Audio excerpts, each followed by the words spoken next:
Welcome. We are going to show you how to set up and use Arch.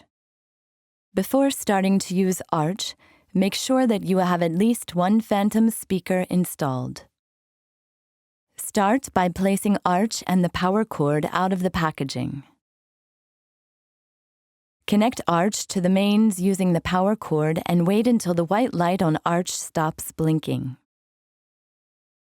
Launch the Devialet app, go to Settings, and choose Add a new product.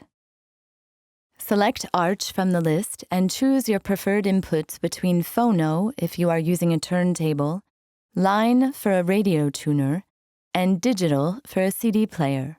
You can change this setting later on. Now you will be able to choose between an Ethernet or a Wi-Fi configuration to link Arch to the same network as Phantom. If you choose a Wi-Fi configuration, make sure that your phone's Wi-Fi is turned on. Then continue and Arch will be detected automatically. If you choose an Ethernet configuration, connect an Ethernet cable, RJ45 connector, directly from your internet router or network switch into the corresponding Ethernet socket of Arch. Then continue and Arch will be detected automatically. Wait a couple of minutes until Arch is set up, then tap the link button on Arch when asked.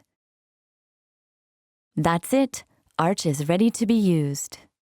To further configure Arch, you can now go to Settings, My Products, and in Accessories, select Arch.